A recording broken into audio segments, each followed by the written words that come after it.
सबको जय मसीह की। प्रिय, आज भी हम परमेश्वर के वचन से और सीखेंगे भाई की आत्मा के विषय में। ये कहाँ से आया, कैसे आया। दूसरी तिमोथी 1:7 में लिखा, परमेश्वर ने हमें भाई की आत्मा नहीं दिया है, वरन वो प्रेम की, संयम की आत्मा दिया है। और ये कहाँ से आए, और क्लियरली उत्पत्ति 3:10 में साफ लिखा है, जब आदम और हव्वा को परमेश्वर ने बनाया और भलाई बुराई की जो वृक्ष का फल जो है वो न खाने को बोला, लेकिन शैतान ने उनको धोखा दिया और हवा बेगम ने फल निकाल कर खाई, अपना पति को भी दे दिया। और लेकिन उनको उस समय ये जो भलाई बुराई का ज्ञान आ गया, वो विश्वास की जो जीवन से हट गया, तो उसको सबसे पहले पता चला वो नंगा है।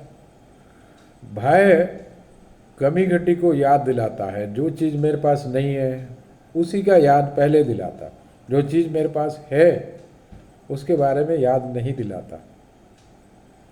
तो शाम के वक्त यीशु मसीह उनसे मिलने चले आया और यीशु की कदमों की आवाज़ उनको सुनाई दिया। तो परमेश्वर पूछते हैं कि आदम तू कहाँ है, फिर मैं छिपा हुआ हूँ, ये सब। तो प्रभु ने पूछा कि मैं तेरा शब्द बारी में सुनकर डर गया, क्योंकि मैं नंगा था इसलिए छिप गया। तो जो परमेश्वर के आने की जो आवाज़ रोज की तरह उस दिन भी सुनाई दिया, तो उस समय उसको याद आ गया कि मैं नंगा हूँ, तो डर गया परमेश्वर से। तो भाई की आत्मा स्टार्ट हो गया। तो प्रभु उनसे पूछा कि ठीक है, इतना डर तुम्हारे अंदर आ गया, लेकिन ये तुम नंगा है करके तुम्हें किसने बताया, क्या तुमने वो फल खाया? नतीजा, हाँ, ये स्त्री ने ऐसा कर दिया। बचने के लिए कुछ भी बोल रहा है। और आदम को प्रभु ने अधिकार दिया था, वो फिर उस स्त्री के ऊपर वो इसने दिया। फिर प्रभु ने उससे पूछा तूने क्यों किया? बोला ये सांप ने मुझे मजबूर कर दिया। ये जो भी हो, पाप करने से भय की आत्मा आता है। मनुष्य चूंकि पापी, उसमें भय की स्पिरिट है। परमेश्वर साफ साफ बता रहा है कि दूसरा तिमोथी 1:7 में परमेश्वर ने हमें, यीशु मसीह ने हमें भय की आत्मा नहीं दिया। बाइबल में कम से कम 365 बार बताता है, तू डरो मत, मैं तेरे साथ हूँ, तो इधर उधर मत ताकना, मैं तेरे संग हूँ, मैं तेरे सहायता करूँगा। और फिर परमेश्वर ऐसे या 51 में 12-13 ये सब आयत पढ़ने से वहाँ लिखा है कि तू क्यों डरते हो, तुम आसमान को बनाने वाली, तानने वाले और पृथ्वी को नींव डालने वाला परमेश्वर को भूल करके शत्रु जो बर्बाद करने आ रहा करके थरथराता है, डरता है। तो भय का आना है तो किसको भूलना पड़ेगा?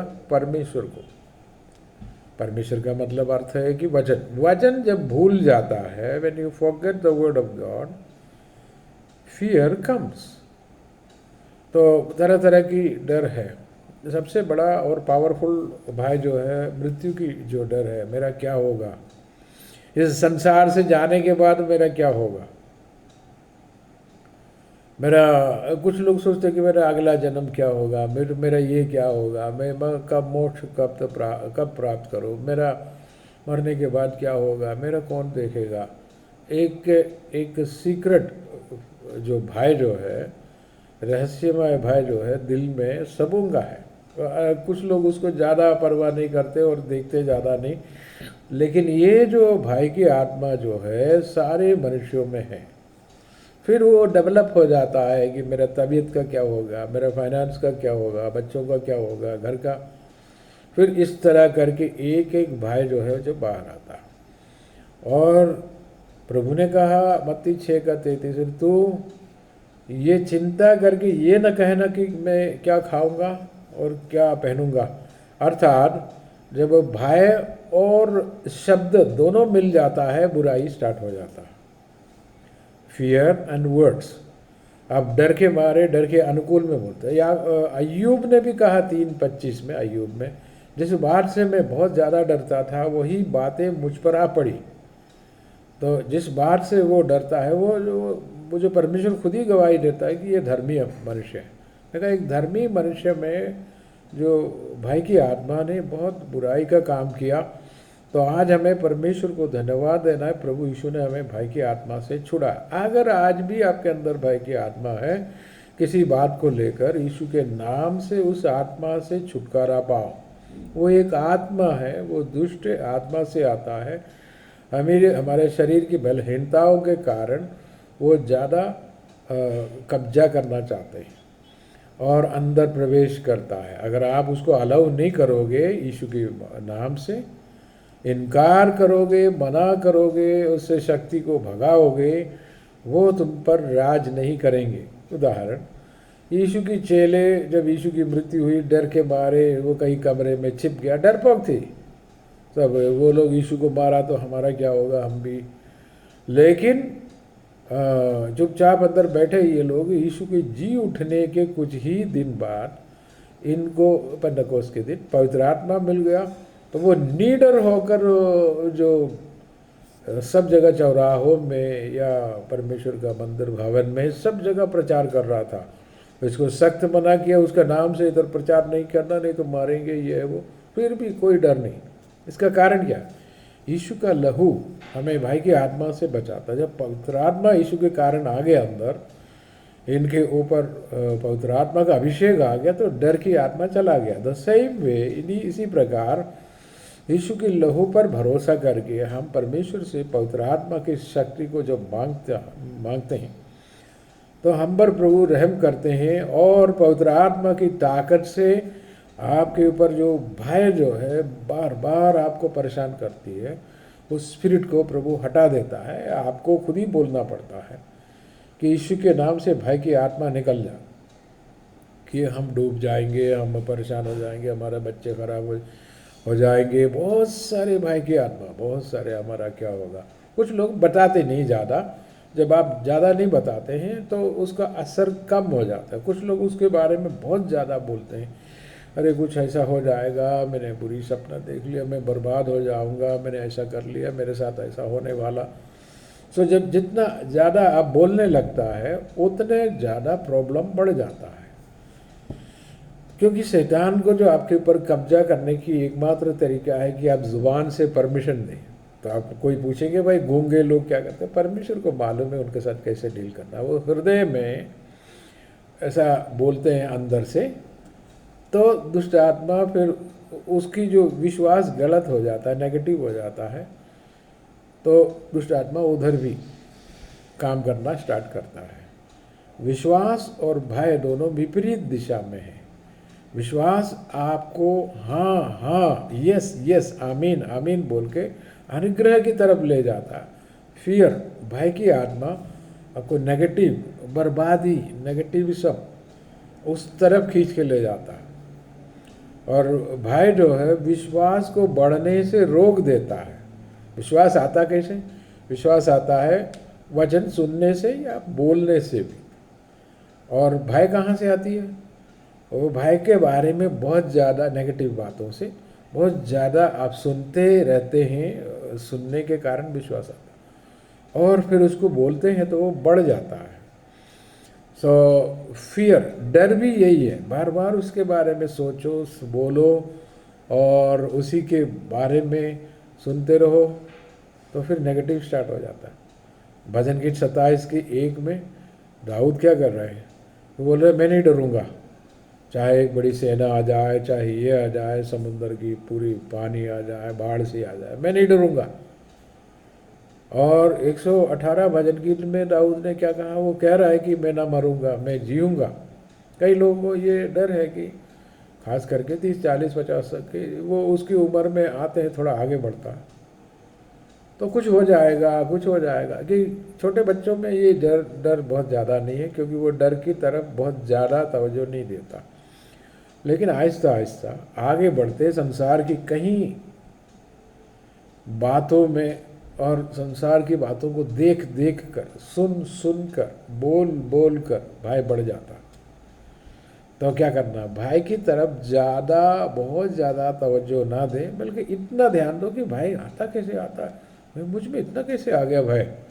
करके उसको विरोध करना स्टार्ट करो। यीशु के नाम से मैं भय की अधीनता में नहीं। भय एक दुष्ट आत्मा है या उसका नतीजा, जबकि प्रेम, संयम और जो हमारे अंदर जो बोल्डनेस जो होता है, स्थिरता जो होता है, वो प्रभु की वचन से मिलता है। तो जब जब भय की स्पिरिट आ जाता है, तुरंत प्रभु पर भरोसा करो। भजन गीत में भी लिखा, भजन गीत में कई जगह लिखा है कि जब मैं डरता हूँ तो मैं, वो भजन गीत 56 में है, जब मैं डरता हूँ तो मैं परमेश्वर पर भरोसा करूँगा। I will trust in God. So प्रभु हमेशा हमें एनकरेज किया है, डरो मत। अपना भयानक मृत्यु के एक दिन पहले अपने चेलों को प्रभु हिम्मत दिला रहे कि डरो मत, परेशान मत हो, तुम्हारा मन व्याकुल ना हो, मैं तेरे साथ हूँ, मैं फिर आऊँगा।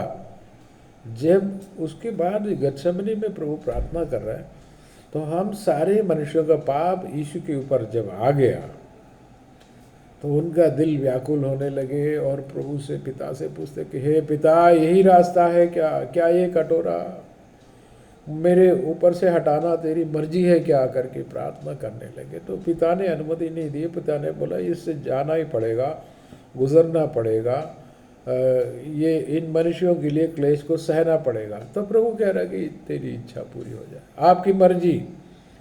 तो प्रभु हमारे प्रति, हमारे जगह पर कष्ट और क्लेश सहने के कारण हम इस भय की आत्मा को अलाउ नहीं करते। उसका कारण बेसिकली इशू, कुछ हो जाएगा, मेरा संस्था का ये हो जाएगा, मेरा धंधा का ये हो जाएगा, मेरा घर में ये आ जाएगा। इस तरह बहुत सी भय की आत्मा, कोई बीमारी लग जाएगी। जैसे कोरोना वगैरह में लोगों में बहुत ज़्यादा भय की आत्मा बढ़ गया था, क्योंकि रोज़ रोज़ यही खबर सुनता था। इसी कारण न्यूज़ चैनल हमने बंद कर दिया था उन दिनों में। रोज़ इस तरह की जो बातें सुनने से, विश्वास सुनने से आता है, भय भी सुनने से आता है। कौन सी चीज़ सुनने से? गलत चीज़, नेगेटिव चीज़ सुनने से भय आता, और प्रभु के वचन सुनने से विश्वास आ जाता। सो ध्यान रखो कि क्या सुनते हो, क्या देखते हो, क्या कहते हो, बोलते क्या है। सो ये तीनों पर ध्यान देना चाहिए। वचन सुनो, वचन को अनुसार देखो, वचन के अनुसार बोलो या बात करो। सो ऐसे ही 41:10 में प्रभु ने हमको हिम्मत दिलाया कि देखो मैं तेरे साथ हूँ, तो भयभीत ना हो, तो इधर उधर मत ताकना। ये इधर उधर ताकते क्यों हैं? मेरे को कहाँ से मेरा सहायता मिलेगा? भजन गीत में साफ लिखा, मेरी सहायता आसमान और पृथ्वी को बनाया यहोवा की तरफ से, यह की तरफ से। और 23 भजन गीत में जो भेड़ है वो एक विश्वासी को दर्शाता, वो चरवाहा जो है यीशु को दर्शाता। क्योंकि यूहन्ना 10 अध्याय में यीशु ने साफ कहा, अच्छा चरवाहा मैं हूँ। उसने इंडिकेट कर दिया। अब अपन ये नहीं बोल सकता कि मेरे को नहीं मालूम। वो चरवाहे के बारे में ये भेड़ कहता है, ये चरवाहा मेरे साथ है। इसलिए घोर अंधकार की, यानी एकदम बुरी परिस्थिति से भी अगर इत्तेफाक से गुजरना पड़े तो मैं नहीं डरूंगा, क्योंकि ये मेरे साथ रहता। कौन? यीशु। वो मेरे को छोड़ के जाता नहीं। तो मैंने प्रभु से पूछा कि प्रभु इतना अंधकार में ये भेड़ों को कैसे पता चला ये चरवाहा साथ में है? दिखता नहीं है, वो लाइट नहीं है उधर, क्योंकि गहराई से जहाँ लाइट नहीं आती उधर से जा रहा है, ये सब पीछे। प्रभु ने समझा मेरी, उसका उत्तर यूहन्ना 10 में, मेरी भेड़ें मेरी आवाज़ सुनती है, परंतु पराये की आवाज़ नहीं सुनती, परंतु वो भाग जाती है। इसका मतलब घोर अंधकार में जाए तो भी एक आवाज़ आपको सुनाई देता, वो परमेश्वर का वचन है। तो आपको कॉन्फिडेंस हो जाता है कि यीशु मेरे साथ है। तो स्वर्गदूतों ने भी कई बार चेलों को बोला या प्रकट हुआ तो बोला भयभीत मत हो। तो चरवाहों के सामने आए, यीशु के जन्म के बारे में बोलने के लिए बड़ी उजियाले के साथ आ गया, तो वो डर गए। मनुष्यों में एक बेसिकली डर है। तो वो बोले कि डरो मत, मैं तुम्हें बड़ी खुशी की खबर सुनाता हूँ, जो सारे मनुष्यों के लिए, से केवल तुम्हारे लिए नहीं, पूरे दुनिया की जो जितना मनुष्य। तो खुशखबरी ये है कि यीशु हमारे साथ है। और कई बार अपन सोचते हैं कि मैं तो इतना ठीक नहीं, गलत है, तो प्रभु कैसे मेरे साथ देगा? क्योंकि प्रभु ने कह दिया मैं तेरे साथ तो मैं तुझे छोड़कर नहीं जाऊंगा। तो बेसिकली वो भाई की स्पिरिट आपको गाइड कर रहा है। कुछ लोगों को बहुत ज़्यादा गाइड किया, वो माइंड इतना अपसेट हो चुका है कि अपन बोले ना कि भाई डरो मत, परेशान मत रहो, तो सुनते नहीं है वो। बोले कुछ होने वाला है, जबरन अपनी बातों को मुंह से निकल, और अंत में ये जो जिस बात से डरते थे, एक नहीं तो एक दिन वो फिर पूरा हो जाता। तो प्रियो, एक तो डरने की जो बात नहीं, देखो एक तो वो भाई की आत्मा और दिल में रखना नहीं, दूसरा वो भाई के विषय में बार बार बात नहीं करना, यानी कि कुछ हो जाएगा, बीमार होकर ख़त्म हो जाएंगे, वो बोलना नहीं। नो नीड टू से कि हमें क्यों क्या ज़रूरत है कि शैतान की बात बार बार बोलते जा। प्रभु की वचन बोलो, मैं नहीं मरूंगा, मैं जीवित रहूंगा, यहोवा के अद्भुत कामों का वर्णन करूंगा। अच्छा, ये दाऊद ने ये बोला, वो क्या नहीं मरा?